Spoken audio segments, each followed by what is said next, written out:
Gracias, presidenta. Bienvenido, jefe de gabinete.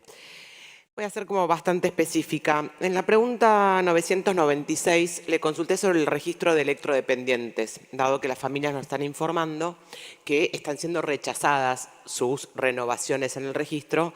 Para aquellos que no saben, esto garantiza por parte de las empresas, no por parte del Estado, no es plata que pone el Estado, que aquellas familias, aquellas personas que necesitan estar conectadas a la energía eléctrica para mantener su vida, tengan por parte de las empresas un acompañamiento. Nos informaron además públicamente que este año va a haber nuevamente corte de luz y a estas personas se imagina que se cortan la luz y no están en el registro, no tienen acceso a esto por parte de las empresas y se mueren. Me contestan que me habían informado a otra senadora en esta respuesta en la 519. Entonces voy atenta a la 519 y encuentro información súper relevante sobre yacimientos carboníferos Río Turbio. Me cuentan la cantidad de gente que hay, que están haciendo un inventario, que no tiene ningún tipo de ganancias este año, que no ha podido vender carbón, cuánta gente se sumó al retiro voluntario, pero no me contestan respecto a por qué hay personas, o sea, qué cantidad de personas están en el registro y cuáles son los motivos por los cuales están rechazando a menos de 10.000 personas en toda la Argentina. No son déficit fiscal y en esto se les va la vida. Entonces, quisiera que me contestara efectivamente cuántas personas hay, cuántas había en diciembre del año pasado y cuáles son los motivos de rechazo de estas familias. Por otro lado, en la pregunta 1007 le consulté sobre si tiene previsto garantizar o de qué manera que no se continúe achatando las diferencias en las escalas jubilatorias.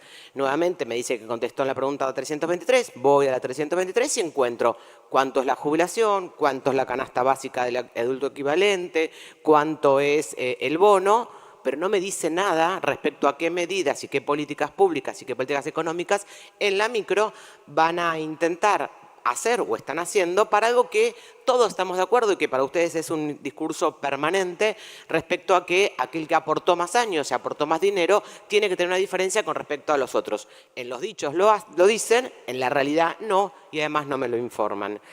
En la pregunta 1027 le pregunté respecto a los funcionarios de línea de Poder Ejecutivo Nacional, algo que le había preguntado también al anterior jefe de gabinete, cuántos se encontraban en funciones previo a diciembre del 2023, cuántas designaciones estaban pendientes y qué porcentaje representaban estos porcentajes de personas que venían de las funciones anteriores. En ese momento, el jefe de gabinete anterior me contestó que 1.867 funcionarios de primera línea seguían siendo el gobierno anterior. Le vuelvo a preguntar para ver cómo habíamos avanzado y me dicen que lea el boletín oficial. Bueno, los senadores no podemos estar todo el día leyendo el boletín oficial. Toda la información que usted brinda acá es información pública.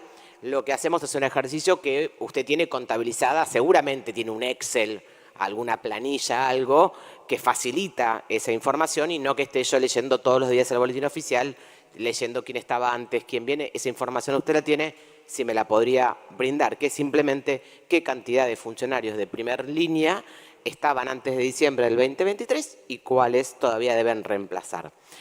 En relación al cumplimiento de la Ley Nacional 27782 que aprobamos en este Congreso, que tiene que ver con la emergencia ambiental, económica y habitacional en la provincia de Córdoba, que ya tuvo sanción, quisiera saber cuál fue la asignación presupuestaria que se le dio, sobre todo porque el bloque oficialista decidió no acompañar, cuál fue la asignación que tiene, cómo llegó ese dinero a la provincia y cuál fue la que estuvo destinada a mitigar sobre todo los efectos económicos y ambientales derivados de estos incendios.